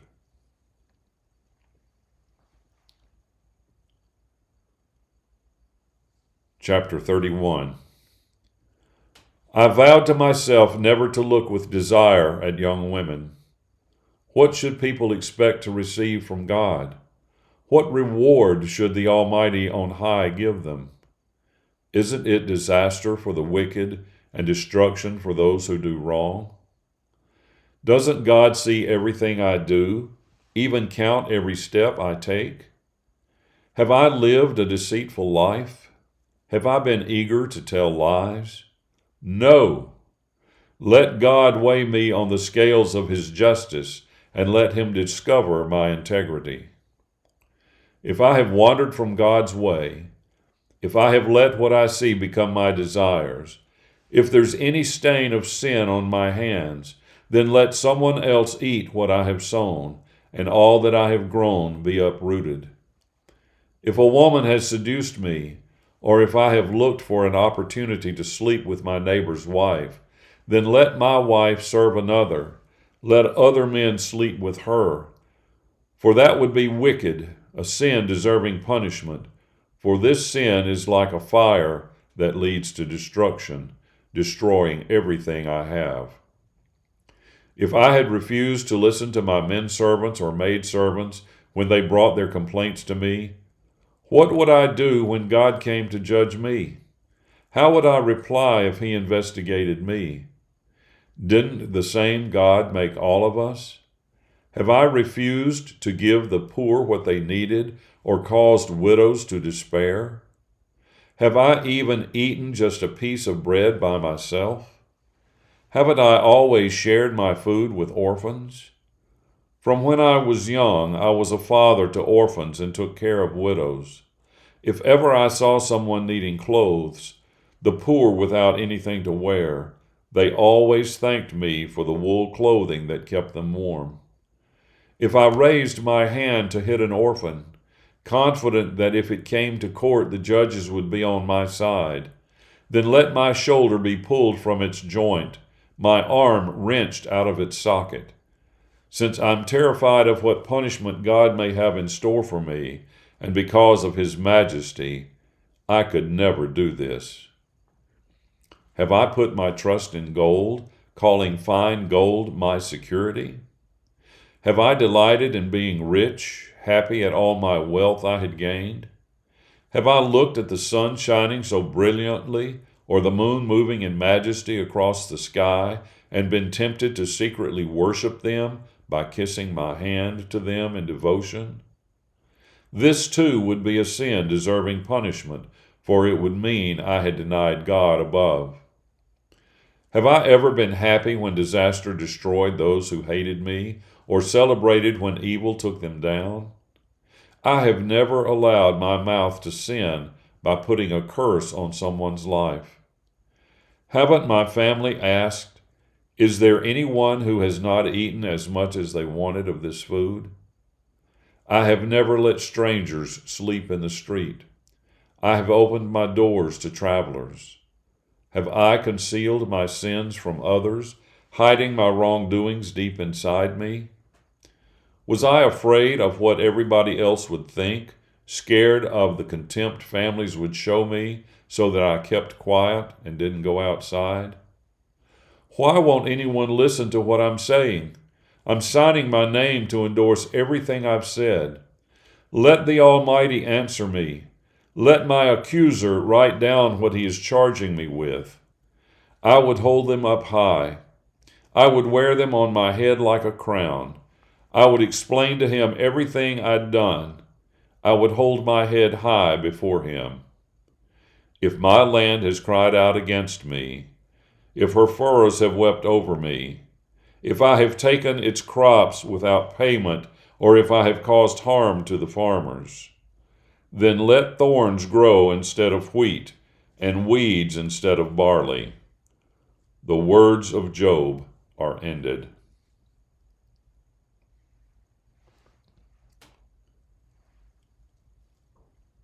Chapter 32.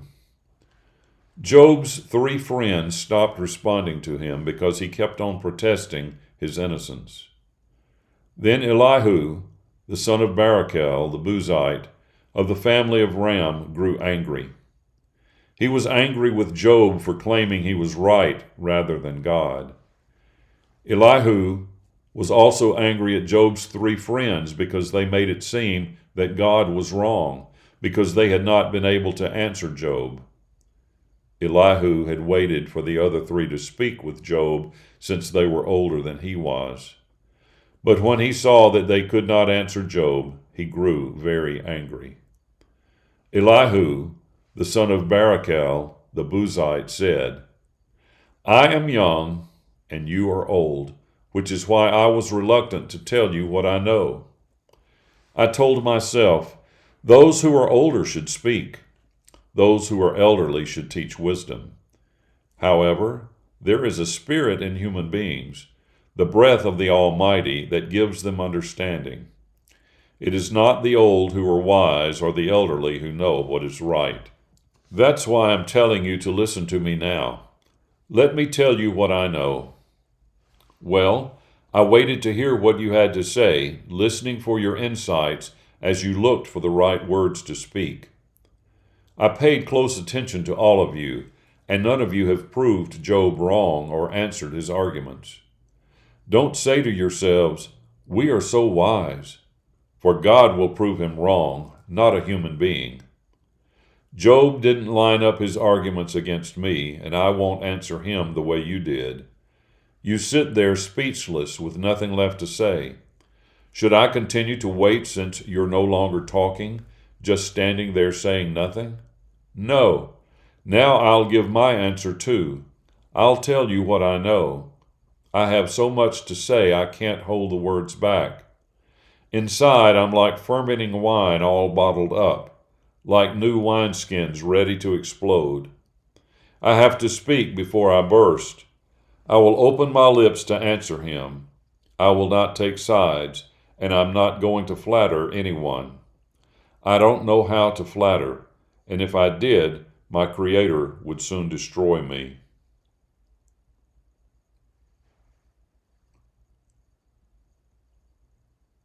Chapter 33. Now listen to me, Job. Pay attention to everything I have to say. Look, I'm about to speak. My mouth is ready to talk. My words come from my upright heart. My lips speak sincerely of what I know. The Spirit of God made me, and the breath of the Almighty gives me life. Answer me if you can. Stand in front of me and prepare to defend yourself. Look, before God, we are both the same. I was also made from a piece of clay. See here, you don't need to be frightened of me. I won't be too hard on you. You spoke in my hearing, and I have listened to everything you had to say. You say, I'm clean. I've done nothing wrong. I'm pure. I have not sinned. See how God finds fault with me and treats me as his enemy? He puts my feet in the stocks and watches everything I do. But look, you are wrong. Let me explain. God is greater than any human being. Why are you fighting against him, complaining that God isn't answering your questions? God speaks over and over again, but people don't notice. Through dreams and visions in the night, when people fall into deep sleep resting on their beds, God speaks to them with solemn warnings to turn them away from doing wrong and to stop them from becoming proud. He saves them from the grave and spares them from violent death. People are also disciplined on a bed of pain with constant aching in their bones. They have no desire to eat.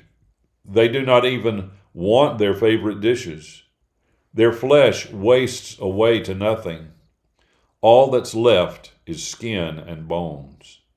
They are close to death, their lives approaching the executioner. But if an angel appears, a mediator, one of God's thousands of angels, to tell someone the right way for them, he will be gracious to them. He will say, "Save them from going down into the grave, for I have found a way to free them." Then their bodies will be renewed as if they were young again. They will be as strong as when they were in their prime. They will pray to God and he will accept them. They come into God's presence with joy and he will set things right for them. They sing and tell others, "I sinned, I distorted what is right, but it did not do me any good. He saved me from going down into the grave, and I will live in the light." Look, God does this time and again for people. He saves them from the grave so they might see the light of life. Pay attention, Job, and listen to me. Be quiet, let me speak. But if you have anything to say, then speak up. If not, listen to me. Keep quiet, and I will teach you wisdom.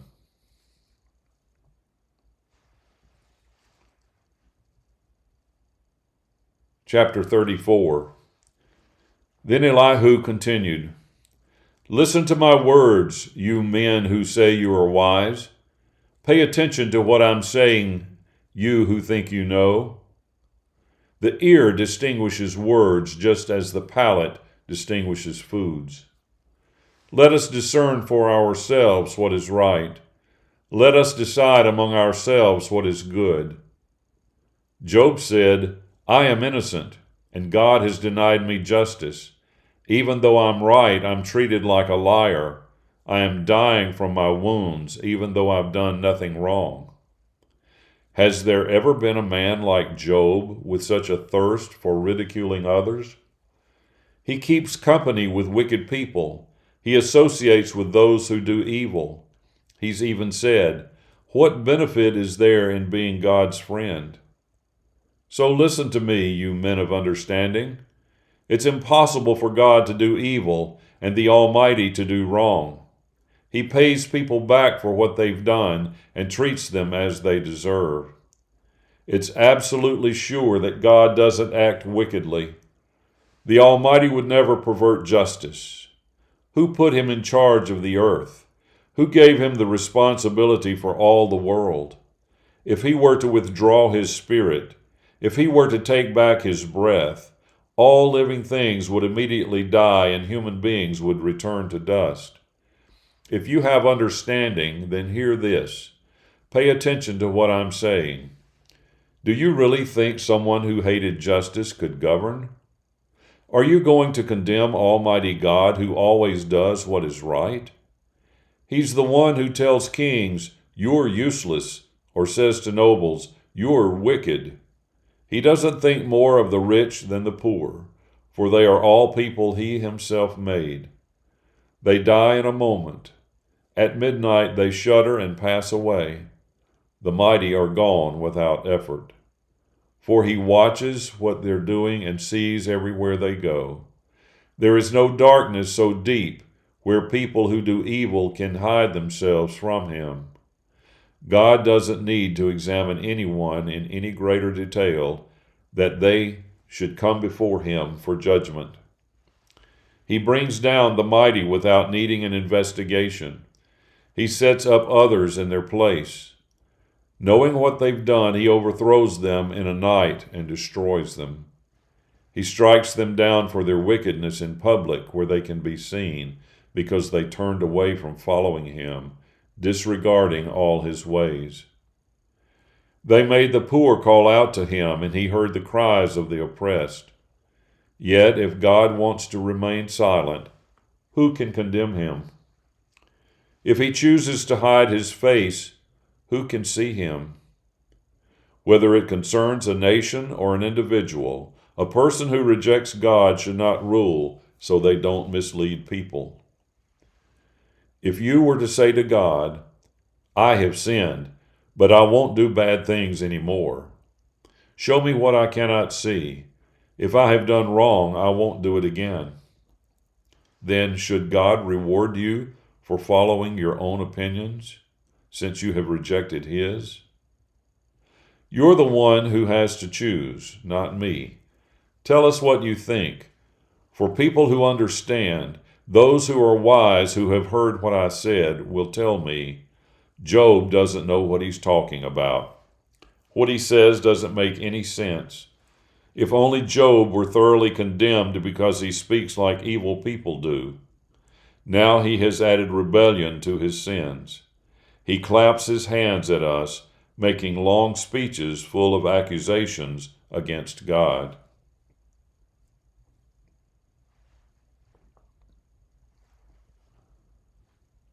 Chapter 35. Then Elihu continued, saying, "Do you think it's honest to claim you're right before God? And you ask, what benefit do I get? What good has it done me by not sinning? I'll tell you, and your friends too. Just look up at the sky and see. Observe the clouds high above you. If you sin, how does that harm God? How do your many sins affect God? If you do what's right, what good are you doing for him? No, your sins only affect people like yourself, and whatever good you do only affects them too. People cry out because of terrible persecution. They call for someone to save them from their oppressors. But no one asks, where is the God, my Maker, the one who gives songs in the night, who teaches us more than the animals and makes us wiser than the birds? When they call out for help, God doesn't answer them because they are proud and evil people. God doesn't listen to their empty cries. The Almighty doesn't pay them any attention. How much less will God hear you when you say he can't see you? Your case is before him, so you have to wait for him. You're saying that God doesn't punish people in his anger and pays little attention to sin. You, Job, are talking nonsense, making long speeches when you know nothing.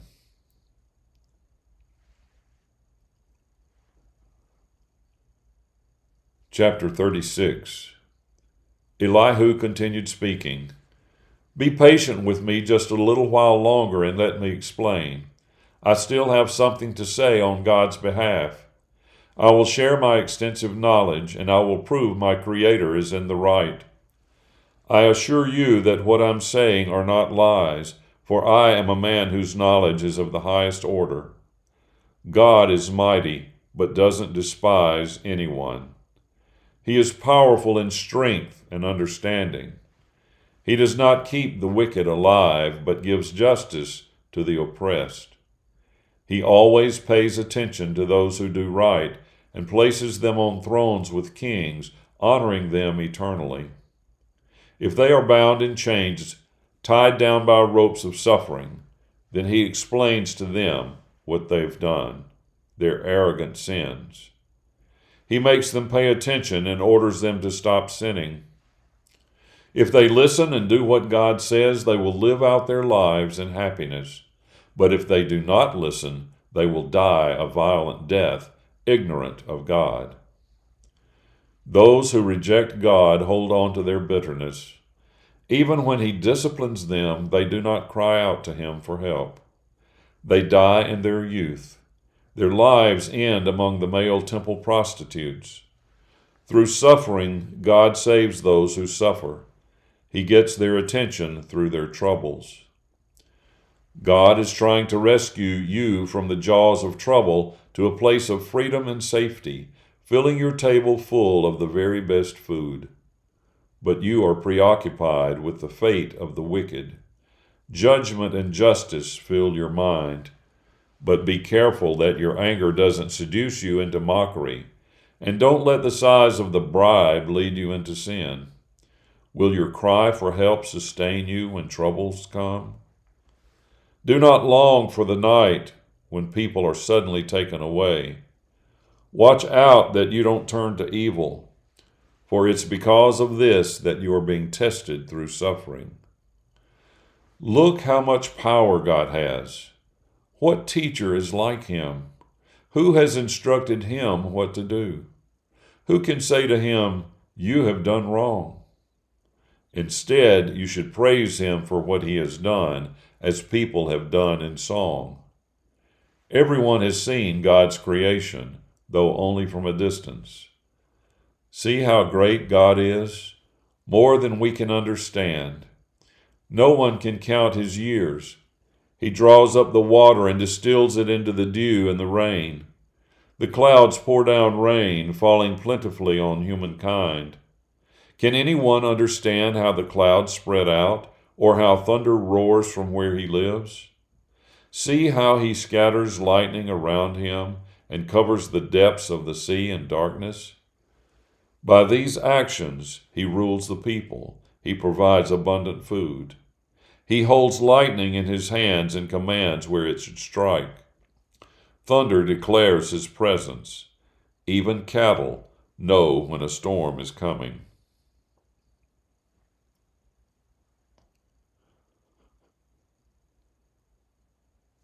Chapter 37.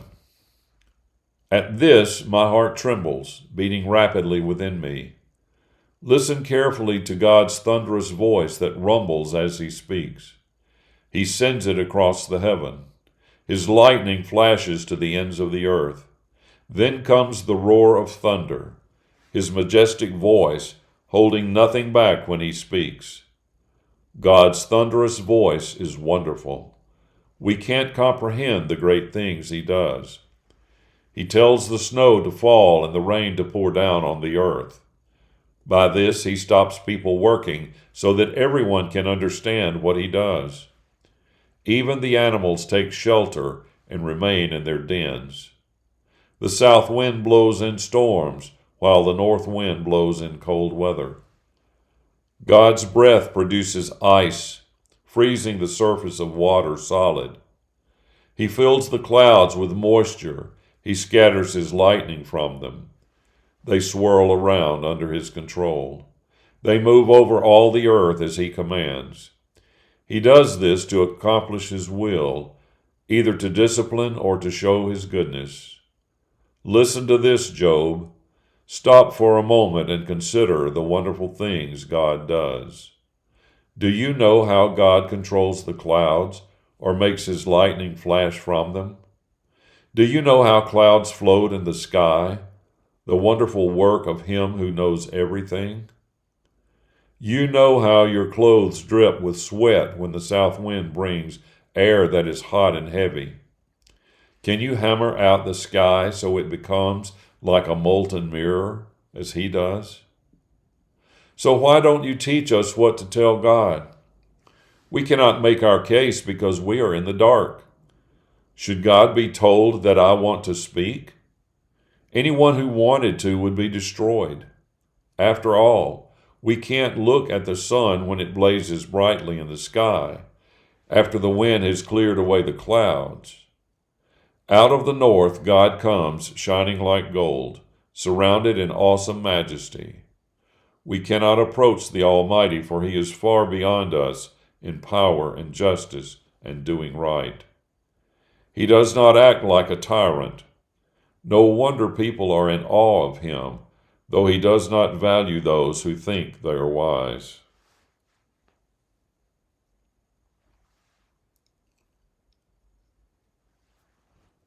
Chapter 38. Then the Lord answered Job out of the whirlwind. Who is this who questions my wisdom by talking so ignorantly? Prepare yourself, be strong, for I am going to question you, and you must answer me. Where were you when I laid the foundation of the earth?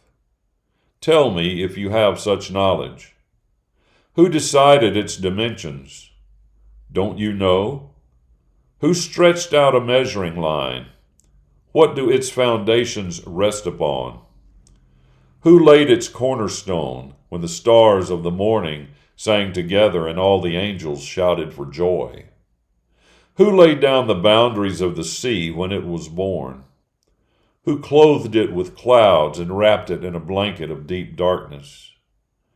I set its limits, marking its borders. I said, you may come here, but no farther. Here is where your proud waves stop. During your lifetime, have you ever ordered the morning to begin? Have you ever told the dawn where to appear that it might take hold of the corners of the earth and shake the wicked out? The earth is changed like clay under a seal. Its features stand out like a crumpled garment. The light of the wicked is taken away from them. Their acts of violence are stopped. Have you entered the sources of the sea? Have you explored their hidden depths? Have you been shown where the gates of death are? Have you seen the gates of utter darkness? Do you know how far the earth extends? Tell me if you know all this. In which direction does light live? Where does darkness dwell? Can you take them home? Do you know the way to where they live? Of course you know, because you were already born then. You've lived so long. Have you been to where the snow is kept? Have you seen where the hail is held? I have stored them up for the time of trouble, for the day of war and battle. Do you know the way to where light comes from, or to where the east wind blows over the earth? Who cuts a channel for the rain to flow? Who creates a path for the thunderbolt? Who brings rain to an uninhabited land, to a desert where nobody lives, to water a parched wasteland, to make the green grass grow? Does the rain have a father? Who was the father of the dewdrops? Who was the mother of ice? Does the frost of the air have a mother? Water turns into rock-hard ice. Its surface freezes solid. Can you tie together the stars of the Pleiades? Can you loosen the belt of the Orion constellation? Can you guide the stars of Mazzaroth at the right time? Can you direct the Great Bear constellation and its other stars? Do you know the laws of the heavens? Can you apply them to the earth? Can you shout to the clouds and command them to pour rain down on you? Can you send out bolts of lightning and direct them so that they can answer you, saying, "Here we are"? Who has placed wisdom inside people? Who has given understanding to the mind? Who is clever enough to count the clouds?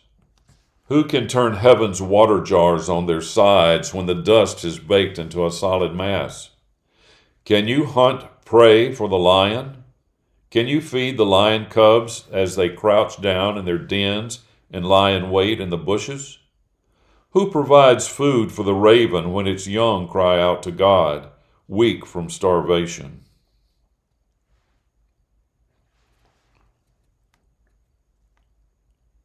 Chapter 39. Do you know when the wild goats give birth? Have you watched the birth pains of the deer? Do you know how many months they carry their young? Do you know the time when they give birth? They crouch down in labor to deliver their offspring. Their young grow strong in the open countryside. They leave and never return. Who gave the wild donkey its freedom? Who set it free from its bonds? I have given it the wilderness as its home, the salt plains as a place to live. It despises the noise of the city. It doesn't need to listen to the shouts of a driver. It hunts in the mountains for pasture land, searching for all kinds of green plants to eat. Is the wild ox willing to serve you? Will it spend the night at your manger? Can you tie a wild ox to a plow? Can you make it till your fields for you?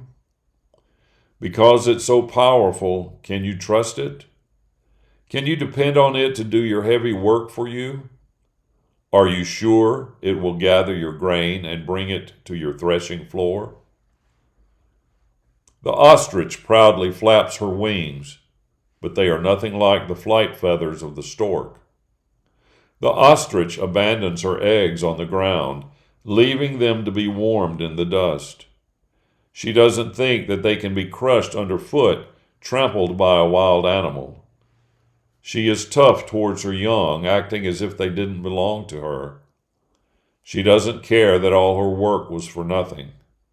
For I, God, made her forget wisdom.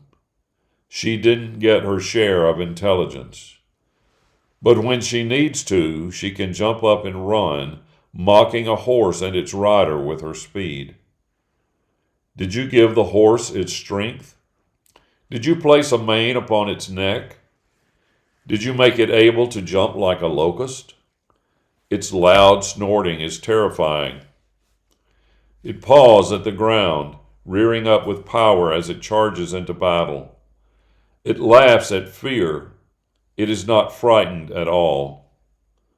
The quiver full of arrows rattles against it. The spear and the javelin flash in the sunlight.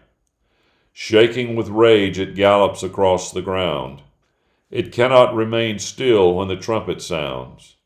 Whenever the trumpet calls, it is ready. He senses the sound of battle from far away. He hears the commanders shouting. Is it through your wisdom that the hawk soars, spreading its wings towards the south?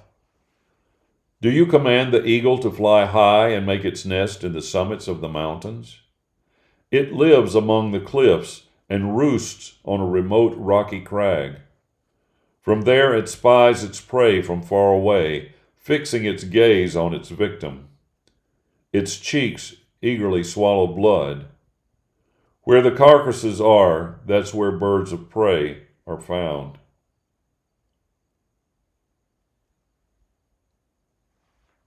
Chapter 40.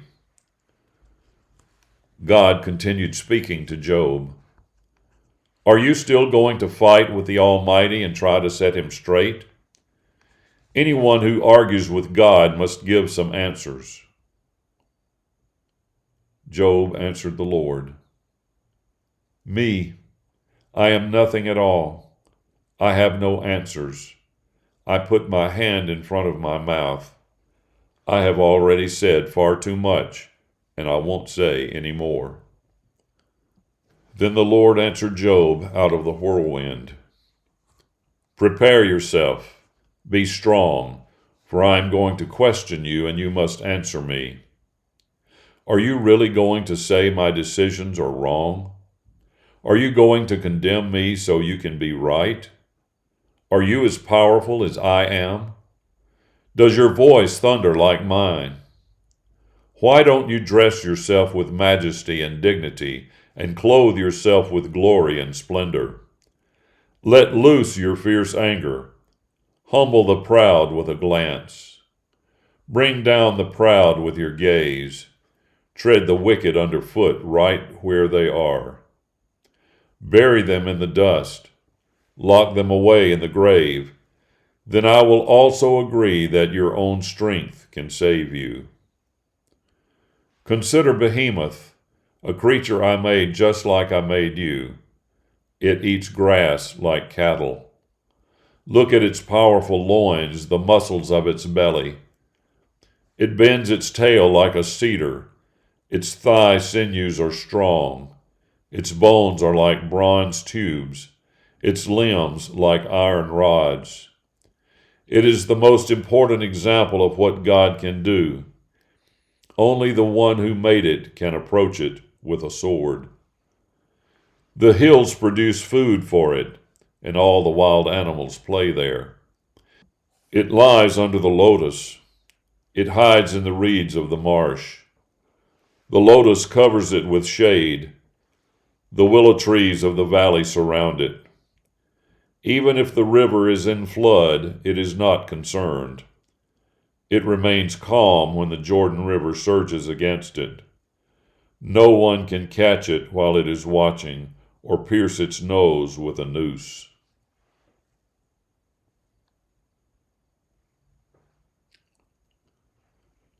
Chapter 41. Can you pull out Leviathan with a hook? Can you tie its mouth shut? Can you thread a rope through its nose? Can you pass a hook through its jaw? Will it beg you to let it go? Or will it talk softly to you? Will it make a contract with you? Will it agree to be your slave forever? Will you play with it like a pet bird? Will you put it on a leash for your girls? Will your trading partners decide on a price for him and divide him up among the merchants? Can you pierce his skin with many harpoons, its head with fishing spears? If you were to grab hold of it, imagine the battle you would have. You wouldn't do that again. Any hope to capture it is foolish. Anyone who tries is thrown to the ground. Since no one has the courage to provoke Leviathan, who would dare to stand up against me? Who has confronted me with any claim that I should repay? Everything under heaven belongs to me. Let me tell you about Leviathan, its powerful legs and graceful proportions. Who can remove its hide? Who can penetrate its double coat of armor? Who can open its jaws? Its teeth are terrifying. Its pride is its rows of scales closed tightly together. Its scales are so close together that no air can pass between them. Each scale attaches to the next. They lock together and nothing can penetrate them. When it sneezes, light shines out. Its eyes are like the rising sun. Flames pour from its mouth. Sparks of fire shoot out. Smoke comes from its nostrils like steam from a kettle on a fire made of reeds. Its breath sets fire to charcoal as flames shoot from its mouth. Its neck is powerful, and all who face him shake with terror.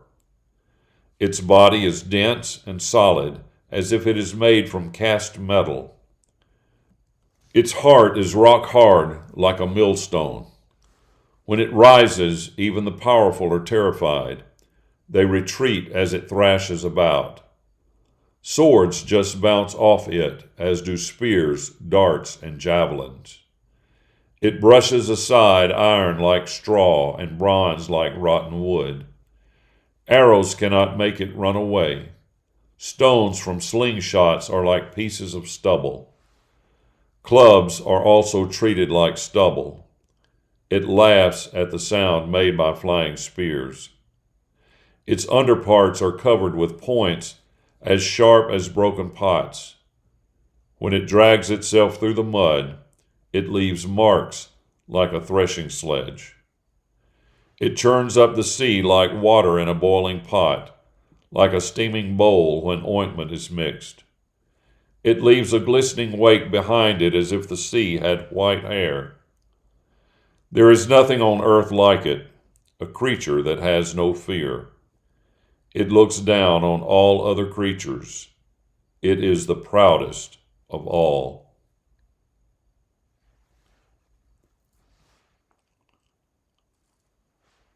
Chapter 42. Then Job answered the Lord, I know you can do anything. No one can prevent you doing what you want. You asked, Who is this who questions my wisdom by talking so ignorantly? I was speaking about things I didn't understand, things too wonderful for me to know. You told me, Listen to me, I'm going to speak. I'm going to question you, and you must answer me.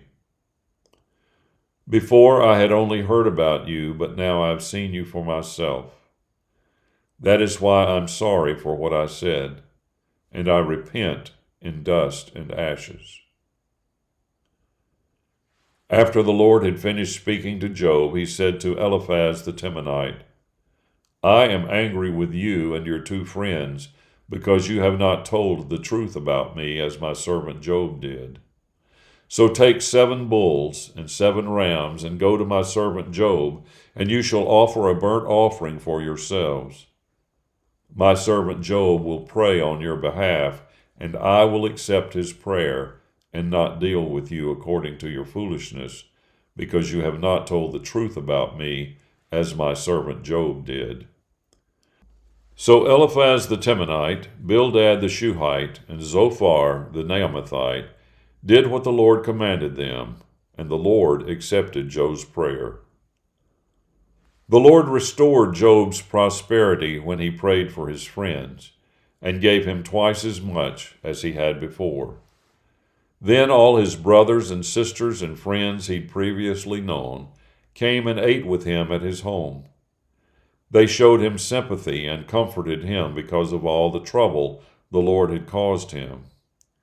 Each one of them gave him money and a gold ring. The Lord blessed the last part of Job's life more than the first part. Now he owned 14,000 sheep, 6,000 camels, 1,000 teams of oxen, and 1,000 female donkeys. Job also had 7 sons and 3 daughters. Job called the first daughter Jemimah, the second Keziah, and the third Keren-Happuch. Nowhere in all the land were there women as beautiful as Job's daughters, and Job gave them the same inheritance as their brothers. Job lived 140 years after this, seeing his children and grandchildren, in fact, 4 generations. Then Job died at an old age, having lived a very full life.